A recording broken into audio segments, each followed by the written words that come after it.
దమ్మున్న పాత్రలైనా సరదాగా ఉండేటువంటి మాటలైనా ఎలాంటివైనా మనల్ని బుట్టలో పడేసేటువంటి ఈ సొట్ట బుగ్గల సిన్నోడ్ని వేదిక మీదకి ఇన్వైట్ చేసేద్దామా? Inviting on stage our very own our favourite Manchu Manoj గారు. మంచు మనోజ్ గారికి కంగ్రాచులేషన్స్ అండ్ సూపర్ సక్సెస్ రావాలని మనస్ఫూర్తిగా కోరుకుంటూ ఉన్నాము. మనోజ్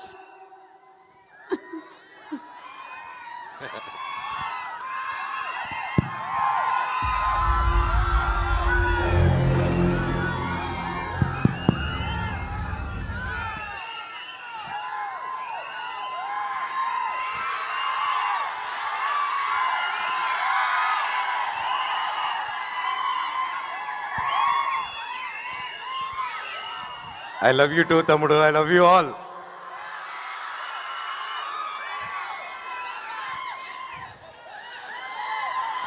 Hey, ఈడ కూడా ఉన్నారా?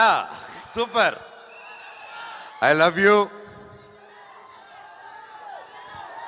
పక్కనే అద్భుతమైన సముద్రం, beach. Wow, full moon light, వెన్నెల. ఎంత హ్యాపీ ఈరోజు మా ప్రీ రిలీజ్ ఈవెంట్ ఇక్కడ జరుపుకుంటున్నామంటే అది నాకు పర్సనలీ చాలా ఎమోషనల్గా ఉంది. ముఖ్యంగా ఇక్కడ విచ్చేసిన పెద్దలందరికీ నమస్కారం. నా కోసం వచ్చిన ప్రతి ఒక్కరు ఎక్కడెక్కడి నుంచో చుట్టుపక్కల నుంచి వచ్చిన ప్రతి ఒక్కరు ఒక వీడియో పెట్టగానే ఇంత ప్రేమగా వచ్చి ఊరంతా ఇంత పరదాలు కప్పినట్టు కప్పి నన్ను ఇంత బాగా ఆహ్వానం పలికిన ప్రతి ఒక్కరికి మీ పాదాలకి వందనం. థ్యాంక్ యూ తమ్ముళ్ళు, థ్యాంక్ యూ అన్నయ్యలు. నాకు మీరున్నంత వరకు ఏది కాదప్ప. చెట్టు పేరు జాతి పేరు చెప్పుకొని మార్కెట్లో అమ్ముడు పోవడానికి నేను కాయ పొండ కాదు, మీ మనోజ్ని.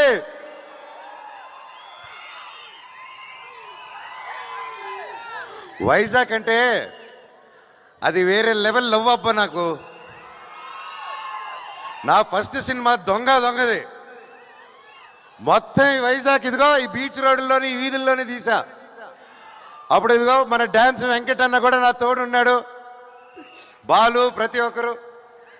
అండ్ రాజుబాయ్ కానీ, శ్రీ సినిమా కానీ, ప్రతిది నేను మీకు తెలుసా కానీ, బిందాస్ కానీ, వేదం కానీ, మా వేదం క్లైమాక్స్ అంతా ఇక్కడే తీసాం. నాకు వైజాగ్లో ఎన్ని కష్టాలు వచ్చినా ఏదొచ్చినా నాకు ఒక ఫ్రెండ్ ఉన్నాడు, శ్రీనివాస్ రెడ్డి టెడి అనేసి వైజాగ్లో. నాకు ఏ బాధలున్నా ఆడికి ఫోన్ చేస్తే చాలు, చెప్పరా బావా అంటాడు. అక్కడే సగం బాధ వెళ్ళిపోతుంది.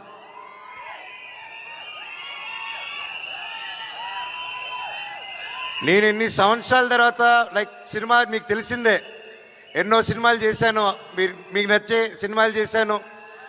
కొన్ని ఆడాయి, కొన్ని ఆడలేదు. అయినా కూడా మీ అభిమానం రోజు రోజుకి పెరిగిందే తప్ప తగ్గలేదు ఏ రోజు. అది నేను ఏ జన్మ చేసుకున్న రుణమో, నా తల్లిదండ్రుల ఆశీస్సులు, ఆ భగవంతుని ఆశీస్సులు, ఈరోజు నాకు ఇంత పెద్ద కుటుంబం తయారైంది. నాకు వచ్చిన చిన్న గ్యాప్ అప్పుడు, చిన్నపాటి గ్యాప్ అప్పుడు సినిమాల్లో నేను ఎక్కడికి వెళ్ళినా ప్రేమగా అన్నయ్య సినిమా ఎప్పుడు అనేసి నన్ను కౌగులించుకొని అడిగేటోళ్ళు. నేను ఎక్కడ ఇంటర్నెట్లో కానీ నా ఫ్రెండ్స్ పంపించారు కానీ ఎప్పుడైనా కమెంట్లు చూసినా, ఏదైనా మేం చేసినా, వెన్ ఈజ్ యువర్ కమ్బ్యాక్, నీ సినిమా ఎప్పుడు, ఏదో ఒకటి నువ్వు సినిమాలు చేయి చాలు అన్నట్టు నాకు ఎప్పుడు అండగా ఉన్నారు మీరు. అది నాకు తెలియకుండానే ఒక ప్రెషర్ లాగా బిల్డ్ అయిపోయింది నాకు. ఏది చేద్దాం, ఇది చేద్దామా, అది చేద్దామా అని.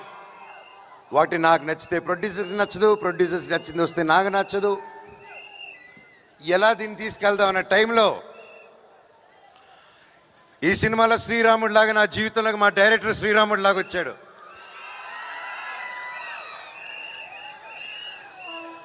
వచ్చి కథ చెప్పిన వెంటనే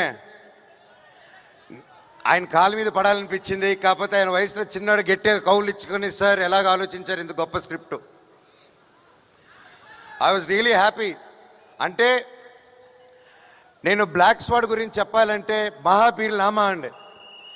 నేను మనోజ్ మంచు కమ్బ్యాక్ 2.0 ఇది ఏంటి, ఎలా రావాలి ఈ కంబ్యాక్ అనే, నీ కంబ్యాక్ కావాలంటే అప్పుడు నాకు మిరాయే కరెక్ట్ నా కంబ్యాక్ అని 3 సంవత్సరాల క్రితం ఈ సినిమా ఒప్పుకున్నాను. ఆర్టిస్ట్ అనేటోడు ఏ క్యారెక్టర్ చేసినా అతను ఆర్టిస్టే. Perfect director, perfect production, perfect కథ పడినప్పుడు ప్రతి ఒక్క రోల్ అద్భుతంగా ఉంటుంది, బాహుబలిలో ఉన్నట్టు.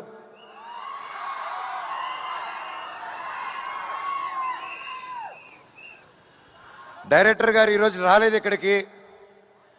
నిజంగా చెప్పాలంటే మేమందరం, నేను, తేజ గారు, క్యాస్ట్ అండ్ క్రూ ప్రతి ఒక్కరూ మా డైరెక్టర్ నెత్తి మీద పెట్టుకొని పూజించాలండి. ఈరోజు ఆయన మేము సెలబ్రేట్ చేయాలి.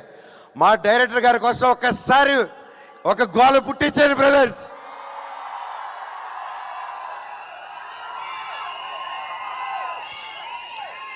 డైరెక్టర్ గారు మీకే ఈ ప్రేమంతా. Thank you. మా డైరెక్టర్ గారు లేకపోతే ఇంత పెద్ద విషయం ఈ అనుకున్న బడ్జెట్లో సాధించడం చాలా కష్టం అండి.